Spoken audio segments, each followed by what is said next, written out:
This engine lift bar for E46, so the actually same concept can be used for any car. And the reason I do this, because not because I don't have money to buy one, but because I did order one from HarborFreight.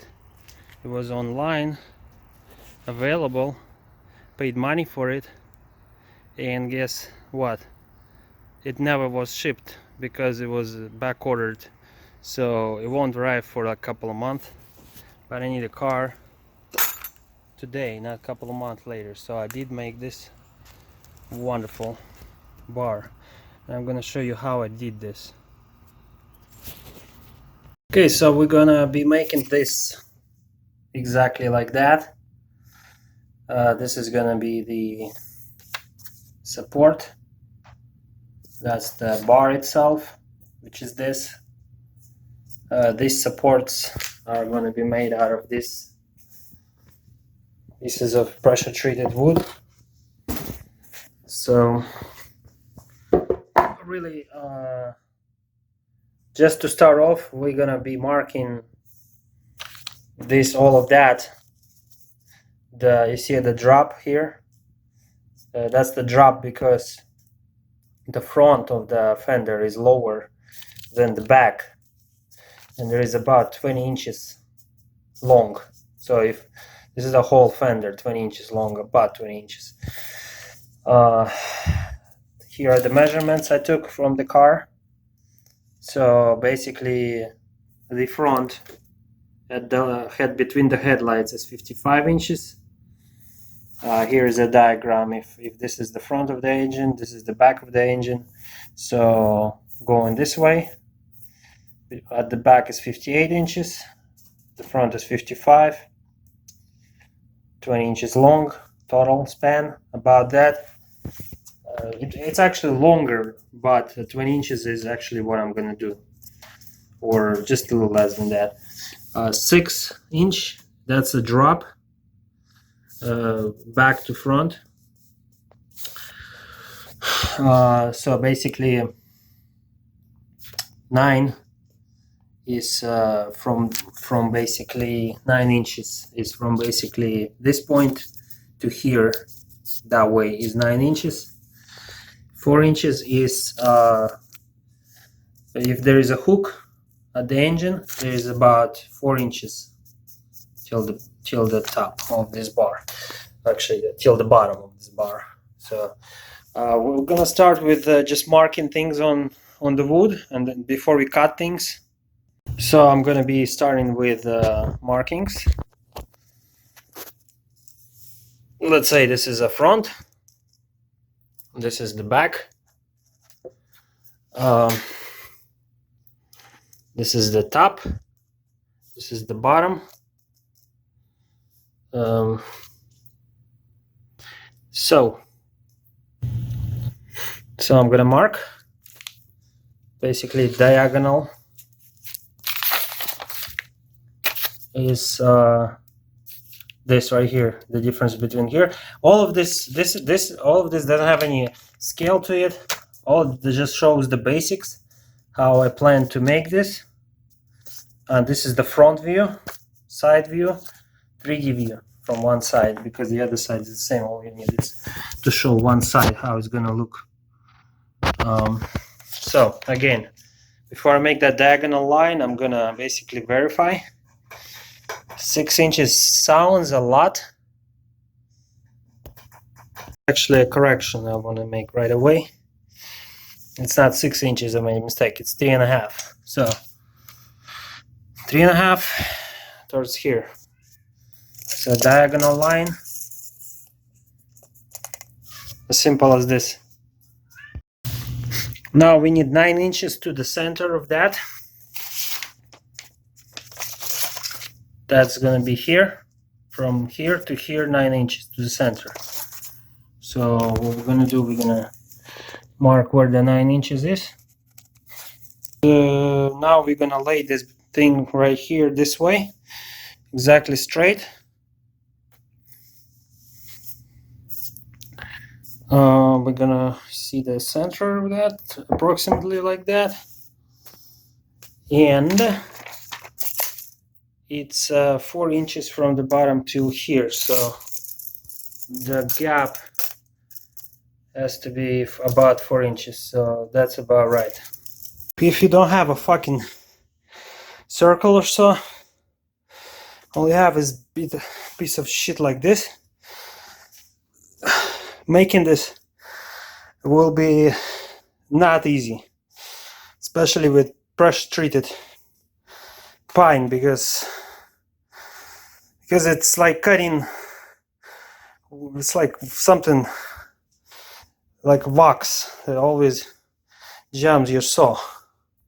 So soft and so moisturous that it's hard to move the saw through, but that's not gonna stop me. I'm gonna finish it and you're gonna see how good it looks. It's gonna look, and it's gonna lift more than any other regular one that you can buy. I think I'm gonna need a towel.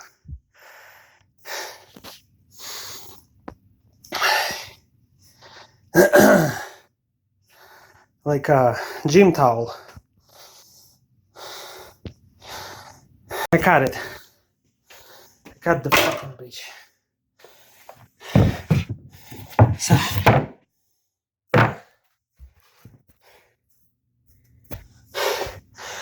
one more cut. But before then, I have to go to the car and see how it looks. Okay, so we drilled the holes here. We're just gonna start knocking. Basically, you can feel my knock, but that's how it's gonna work.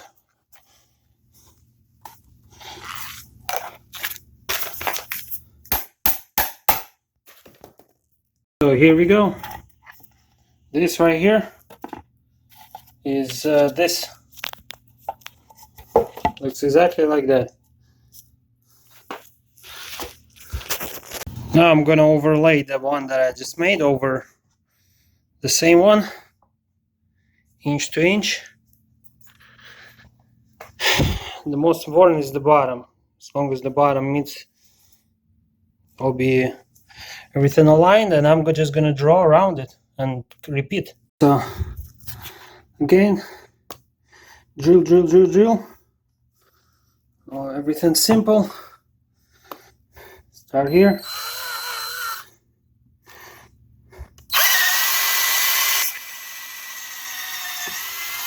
This wood is actually very wet. That's good, it's not cracking. That's perfect for what we do for high weight. It's not gonna crack.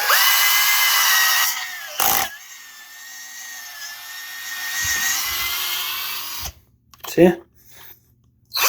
It's like paper. Like wet paper.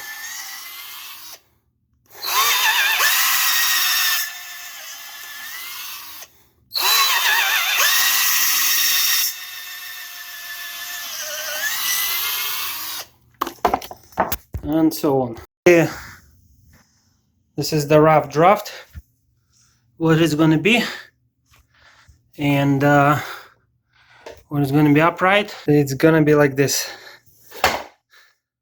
Well, we're going to secure that. It's not secured, but that's the idea. This is going to be like that. Now we're going to take this thing to the car and we're going to mark it. We're going to mark first the span while it's not secure, and we're going to mark the hole where we're going to drill for the hook. So it looks like this. Here's the hook, here's the bar, right out over it. We're going to drill a hole here, and we're going to have a hook. These things will be secured from both ends. That's it, we're going to mark it. Part that can't be taken lightly is support of this. So you will need some kind of corners like that, maybe like that, to prevent this from moving. I would say you need to overkill on that support. We have a couple of pieces that we left, a bunch of this from cutting. Looks like we have these corners, which I will probably put on the outside and holes through to create initial support, and then we're gonna have a reinforcement from each side. So we're gonna create, this is for the bolt.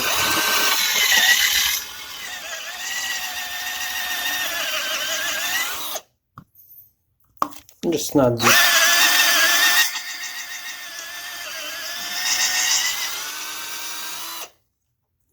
And then knock this out.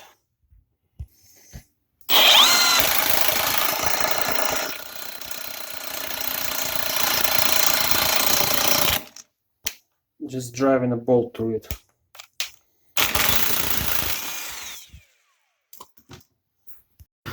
It looks like this. Making support also with a bolt.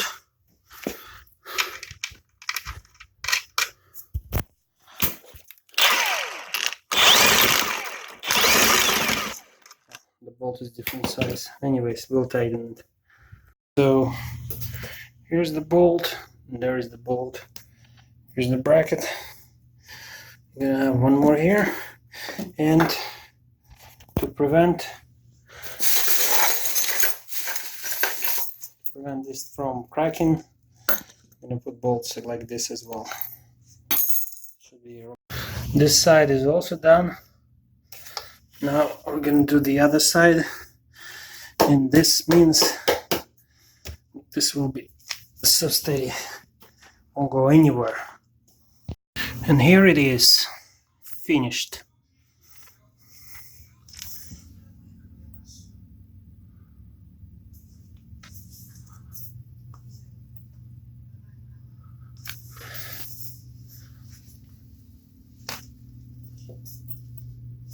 That's what it is.